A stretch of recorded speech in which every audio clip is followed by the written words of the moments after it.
Iron Hans. There was once upon a time a king who had a great forest near his palace, full of all kinds of wild animals. One day he sent out a huntsman to shoot him a roe, but he did not come back. "Perhaps some accident has befallen him," said the king, and the next day he sent out 2 more huntsmen who were to search for him, but they too stayed away. Then on the 3rd day, he sent for all his huntsmen, and said, "Scour the whole forest through, and do not give up until you have found all 3. But of these also, none came home again, none were seen again. From that time forth, no one would any longer venture into the forest, and it lay there in deep stillness and solitude, and nothing was seen of it, but sometimes an eagle or a hawk flying over it. This lasted for many years, when an unknown huntsman announced himself to the king as seeking a situation, and offered to go into the dangerous forest. The king, however, would not give his consent, and said, "It is not safe in there. I fear it would fare with you no better than with the others, and you would never come out again." The huntsman replied, "Lord, I will venture it at my own risk, of fear I know nothing." The huntsman therefore betook himself with his dog to the forest. It was not long before the dog fell in with some game on the way, and wanted to pursue it, but hardly had the dog run 2 steps when it stood before a deep pool, could go no farther, and a naked arm stretched itself out of the water, seized it, and drew it under. When the huntsman saw that, he went back and fetched 3 men to come with buckets and bail out the water. When they could see to the bottom, there lay a wild man whose body was brown like rusty iron, and whose hair hung over his face down to his knees. They bound him with cords, and led him away to the castle. There was great astonishment over the wild man. The king, however, had him put in an iron cage in his courtyard, and forbade the door to be opened on pain of death, and the queen herself was to take the key into her keeping. And from this time forth everyone could again go into the forest with safety. The king had a son of 8 years, who was once playing in the courtyard, and while he was playing, his golden ball fell into the cage. The boy ran thither and said, "Give me my ball out." "Not till you have opened the door for me," answered the man. "No," said the boy, "I will not do that. The king has forbidden it," and ran away. The next day he again went and asked for his ball. The wild man said, "Open my door," but the boy would not. On the 3rd day the king had ridden out hunting, and the boy went once more and said, "I cannot open the door even if I wished, for I have not the key." Then the wild man said, "It lies under your mother's pillow. You can get it there." The boy, who wanted to have his ball back, cast all thought to the winds, and brought the key. The door opened with difficulty, and the boy pinched his fingers. When it was open, the wild man stepped out, gave him the golden ball, and hurried away. The boy had become afraid. He called and cried after him, "Oh, wild man! Do not go away, or I shall be beaten." The wild man turned back, took him up, set him on his shoulder, and went with hasty steps into the forest. When the king came home, he observed the empty cage, and asked the queen how that had happened. She knew nothing about it, and sought the key, but it was gone. She called the boy, but no one answered. The king sent out people to seek for him in the fields, but they did not find him. Then he could easily guess what had happened, and much grief reigned in the royal court. When the wild man had once more reached the dark forest, he took the boy down from his shoulder, and said to him, "You will never see your father and mother again, but I will keep you with me, for you have set me free, and I have compassion on you. If you do all I bid you, you shall fare well. Of treasure and gold have I enough, and more than anyone in the world." He made a bed of moss for the boy on which he slept, and the next morning the man took him to a well, and said, "Behold, the gold well is as bright and clear as crystal. You shall sit beside it, and take care that nothing falls into it, or it will be polluted. I will come every evening to see if you have obeyed my order." The boy placed himself by the brink of the well, and often saw a golden fish or a golden snake show itself therein, and took care that nothing fell in. As he was thus sitting, his finger hurt him so violently that he involuntarily put it in the water. He drew it quickly out again, but saw that it was quite gilded, and whatsoever pains he took to wash the gold off again, all was to no purpose. In the evening Hans came back, looked at the boy, and said, "What has happened to the well?" "Nothing, nothing," he answered, and held his finger behind his back, that the man might not see it. But he said, "You have dipped your finger into the water. This time it may pass, but take care you do not again let anything go in." By daybreak the boy was already sitting by the well and watching it. His finger hurt him again and he passed it over his head, and then unhappily a hair fell down into the well. He took it quickly out, but it was already quite gilded. Hans came, and already knew what had happened. "You have let a hair fall into the well," said he. "I will allow you to watch by it once more, but if this happens for the third time then the well is polluted and you can no longer remain with me." On the third day, the boy sat by the well, and did not stir his finger, however much it hurt him. But the time was long to him, and he looked at the reflection of his face on the surface of the water. And as he still bent down more and more while he was doing so, and trying to look straight into the eyes, his long hair fell down from his shoulders into the water. He raised himself up quickly, but the whole of the hair of his head was already golden and shone like the sun. You can imagine how terrified the poor boy was. He took his pocket handkerchief and tied it round his head, in order that the man might not see it. When he came he already knew everything, and said, "Take the handkerchief off." Then the golden hair streamed forth, and let the boy excuse himself as he might, it was of no use. "You have not stood the trial and can stay here no longer. Go forth into the world, there you will learn what poverty is. But as you have not a bad heart, and as I mean well by you, there is one thing I will grant you. If you fall into any difficulty, come to the forest and cry, 'Iron Hans,' and then I will come and help you. My power is great, greater than you think, and I have gold and silver in abundance."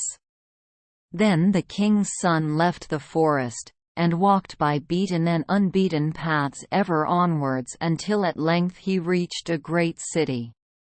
There he looked for work, but could find none, and he learnt nothing by which he could help himself. At length he went to the palace, and asked if they would take him in. The people about court did not at all know what use they could make of him, but they liked him, and told him to stay. At length the cook took him into his service, and said he might carry wood and water, and rake the cinders together. Once when it so happened that no one else was at hand, the cook ordered him to carry the food to the royal table, but as he did not like to let his golden hair be seen, he kept his little cap on. Such a thing as that had never yet come under the king's notice, and he said, "When you come to the royal table you must take your hat off." He answered, "Ah, Lord, I cannot. I have a bad sore place on my head." Then the king had the cook called before him and scolded him, and asked how he could take such a boy as that into his service, and that he was to send him away at once. The cook, however, had pity on him, and exchanged him for the gardener's boy. And now the boy had to plant and water the garden, hoe and dig, and bear the wind and bad weather. Once in summer when he was working alone in the garden, the day was so warm he took his little cap off that the air might cool him. As the sun shone on his hair it glittered and flashed so that the rays fell into the bedroom of the king's daughter, and up she sprang to see what that could be. Then she saw the boy, and cried to him, "Boy, bring me a wreath of flowers." He put his cap on with all haste, and gathered wild field flowers and bound them together. When he was ascending the stairs with them, the gardener met him, and said, "How can you take the king's daughter a garland of such common flowers? Go quickly, and get another, and seek out the prettiest and rarest." "Oh, no," replied the boy, "the wild ones have more scent, and will please her better." When he got into the room, the king's daughter said, "Take your cap off. It is not seemly to keep it on in my presence." He again said, "I may not. I have a sore head." She, however, caught at his cap and pulled it off, and then his golden hair rolled down on his shoulders, and it was splendid to behold. He wanted to run out, but she held him by the arm, and gave him a handful of ducats. With these he departed, but he cared nothing for the gold pieces.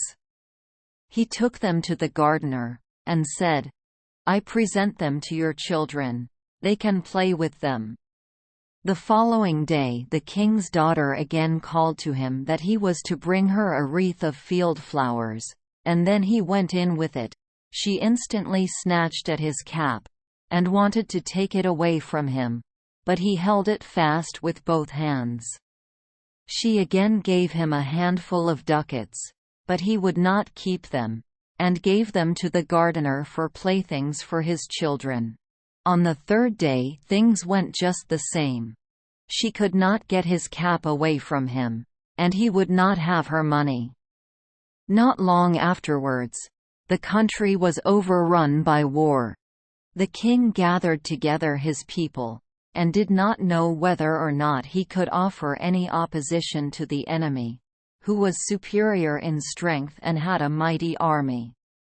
Then said the gardener's boy, "I am grown up, and will go to the wars also, only give me a horse." The others laughed, and said, "Seek one for yourself when we are gone. We will leave one behind us in the stable for you." When they had gone forth, he went into the stable, and led the horse out. It was lame of one foot, and limped hobblety-jib, hobblety-jib. Nevertheless he mounted it, and rode away to the dark forest.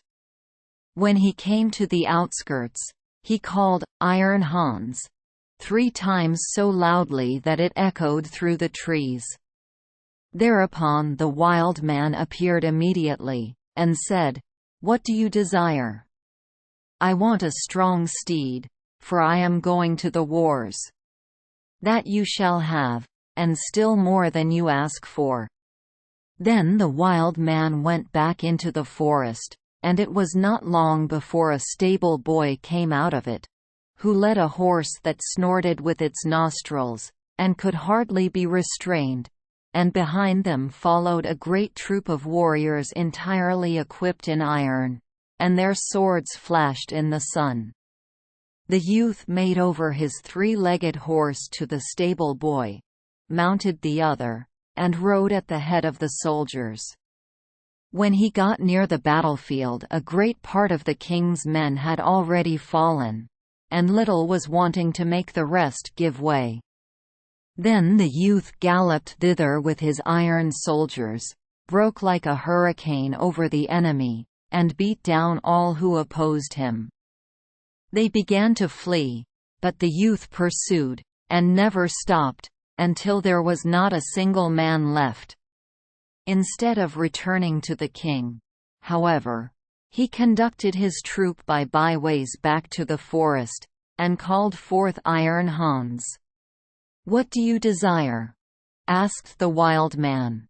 "Take back your horse and your troops, and give me my three-legged horse again." All that he asked was done, and soon he was riding on his three-legged horse. When the king returned to his palace, his daughter went to meet him, and wished him joy of his victory. "I am not the one who carried away the victory," said he, "but a strange knight who came to my assistance with his soldiers." The daughter wanted to hear who the strange knight was, but the king did not know, and said, "He followed the enemy, and I did not see him again." She inquired of the gardener where his boy was, but he smiled, and said, "He has just come home on his three-legged horse, and the others have been mocking him, and crying, 'Here comes our hobble-tea-jib back again.'" They asked, too, "Under what hedge have you been lying sleeping all the time?" So he said, "I did the best of all, and it would have gone badly without me." And then he was still more ridiculed. The king said to his daughter, "I will proclaim a great feast that shall last for 3 days, and you shall throw a golden apple. Perhaps the unknown man will show himself." When the feast was announced, the youth went out to the forest, and called Iron Hans. "What do you desire?" asked he. "That I may catch the king's daughter's golden apple. It is as safe as if you had it already," said Iron Hans. "You shall likewise have a suit of red armor for the occasion, and ride on a spirited chestnut horse." When the day came, the youth galloped to the spot, took his place amongst the knights, and was recognized by no one. The king's daughter came forward, and threw a golden apple to the knights, but none of them caught it but he. Only as soon as he had it he galloped away. On the second day Iron Hans equipped him as a white knight, and gave him a white horse. Again he was the only one who caught the apple, and he did not linger an instant, but galloped off with it. The king grew angry, and said, "That is not allowed. He must appear before me and tell his name." He gave the order that if the knight who caught the apple should go away again they should pursue him, and if he would not come back willingly, they were to cut him down and stab him. On the third day, he received from Iron Hans a suit of black armor and a black horse, and again he caught the apple. But when he was riding off with it, the king's attendants pursued him, and one of them got so near him that he wounded the youth's leg with the point of his sword. The youth nevertheless escaped from them, but his horse leapt so violently that the helmet fell from the youth's head, and they could see that he had golden hair. They rode back and announced this to the king. The following day the king's daughter asked the gardener about his boy. "He is at work in the garden. The queer creature has been at the festival too, and only came home yesterday evening. He has likewise shown my children 3 golden apples which he has won." The king had him summoned into his presence, and he came and again had his little cap on his head. But the king's daughter went up to him and took it off, and then his golden hair fell down over his shoulders, and he was so handsome that all were amazed. "Are you the knight who came every day to the festival, always in different colors, and who caught the 3 golden apples?" asked the king. "Yes," answered he, "and here the apples are." And he took them out of his pocket, and returned them to the king. "If you desire further proof, you may see the wound which your people gave me when they followed me. But I am likewise the knight who helped you to your victory over your enemies. If you can perform such deeds as that, you are no gardener's boy. Tell me, who is your father?" "My father is a mighty king, and gold have I in plenty as great as I require." "I will see," said the king, "that I owe my thanks to you. Can I do anything to please you?" "Yes," answered he, "that indeed you can. Give me your daughter to wife." The maiden laughed, and said, "He does not stand much on ceremony, but I have already seen by his golden hair that he was no gardener's boy." And then she went and kissed him. His father and mother came to the wedding, and were in great delight, for they had given up all hope of ever seeing their dear son again. And as they were sitting at the marriage feast, the music suddenly stopped, the doors opened, and a stately king came in with a great retinue. He went up to the youth, embraced him and said, "I am Iron Hans, and was by enchantment a wild man. But you have set me free. All the treasures which I possess shall be your property."